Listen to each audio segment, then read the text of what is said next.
Welcome to Monkstown. I'm Seamus Cannon and I'm going to have the pleasure of introducing you to the history of this fascinating area. You'll hear of historic buildings, remarkable residents. You'll hear of a significant political eviction and remarkable humanitarianism. I'll draw your attention to local detail that's often overlooked but which tell a little story of our past.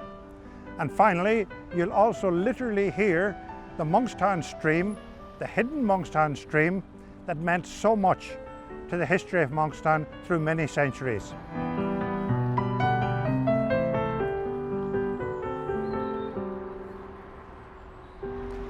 Obviously, the most significant building in Monkstown is the Church of Ireland Parish Church here behind me. Built in 1789, it replaced an earlier church in the Carrickbrennan graveyard. The church was subsequently greatly enlarged in 1831 when it drew a lot of criticism for the design. Local architects John Semple Sr. and Jr. were responsible. Much more elaborate, not at all characteristic of church architecture. One commentator described it as follows. He said, "There is not one point on which the eye can rest without pain." But we think it's an absolutely delightful structure nowadays. It's well worth visiting as well. The interior walls are bedecked with commemorative plaques, and there's one particularly modest little plaque to which I always draw attention. It celebrates the three Pym sisters who lived in Alma Road and who were responsible for establishing the Leprosy Mission, an organisation that has saved the lives of many, many thousands over the years. Farther up Carrickbrennan Road, also in view, is St Patrick's Church, the Roman Catholic Church. Named for St Patrick, there are many details in the design which evoke the history of St Patrick. There's an image of St Patrick meeting King Leire, who was the High King of Ireland at the time. That's the same King Leire as gave his name to Dún Laoghaire. The ring really gets its name from this circular flower bed, and the entire area has been marvellously restored and renovated by DLR County Council in recent times.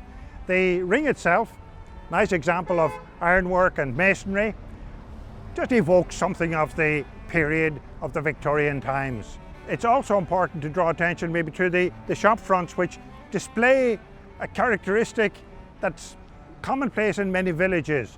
You have the delightful shop sign of Dempsey Brothers, Vittlers, and you might wonder why the wall of a butcher shop is tiled. Well, it really has to do with the fact that at certain times of the year, carcasses were hung outside and it was easier to clean blood off the tiles. You'll often see it on old butcher shops. Goggins. The Goggins family came to Monkstown during the 1840s and they were accomplished carvers of bog oak. On the threshold of the barber shop of Grafton Barbers, you'll see the word Salve. This used to be a pharmacy, and entering the pharmacy, essentially you're wished good health. The pharmacy moved next door, and in Cosgrave's pharmacy nowadays they've retained the antique interior. It's a marvellous step into the past.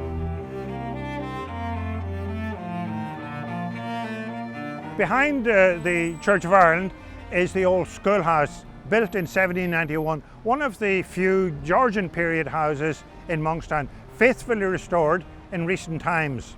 Many of the old photographs of Monkstown at the time of royal visits, for instance, show parades, grandstands and throngs of people welcoming the royal visit coming in from Kingstown, or Dún Laoghaire as it is now.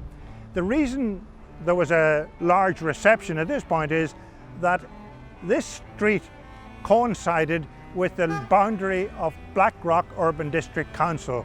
So the great and good dignitaries of Blackrock came to the boundary to welcome King Edward, Queen Victoria, whomsoever, on their royal visits.